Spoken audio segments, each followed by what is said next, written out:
જે રીતે યુપી બિહાર જતા યાત્રીઓને જે મુશ્કેલી પડી રહી છે, સરકાર સંપૂર્ણ માનવતાહીન સરકાર છે।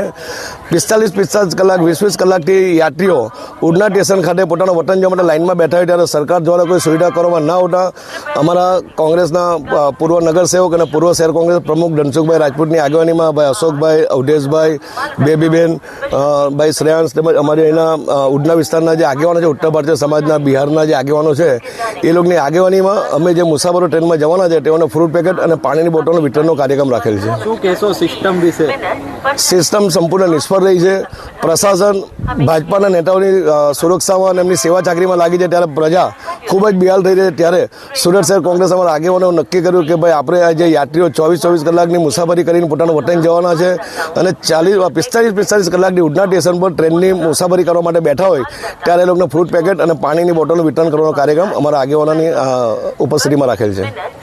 સુરત શહેર કોંગ્રેસના તમામ આગેવાનો, અમારા સાથી અશોકભાઈ, અવધેશભાઈ, કલ્પેશભાઈ બારોટ જે જેડાવીસીસીના મેમ્બર છે, રેલવેથી ખૂબ જોડાયેલા છે।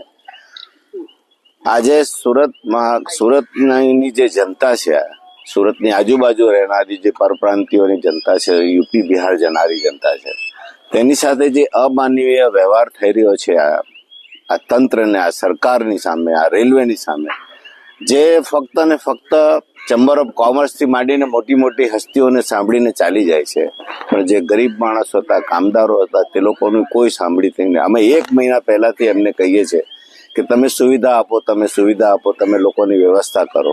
આટલી મોટી સંખ્યામાં લોકો જાય છે, પરંતુ આ બહેરા કાન આગળ કોઈ જાતને અમારે આ સામાન્ય માણસની કોઈ સાંભળવામાં આવ્યું નથી, એની કોઈ દરકાર કરવામાં આવી નથી।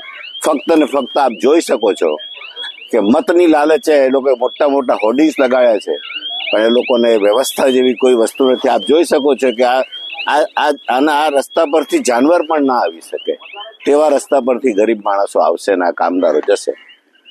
આનો અમારો ખૂબ ગંભીર વિરોધ છે।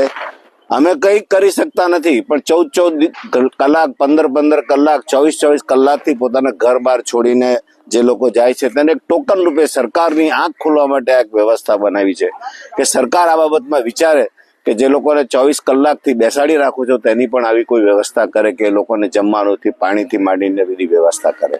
આ એક ટોકન રૂપી છે, સરકારનું ધ્યાન દોરવા માંગીએ છીએ।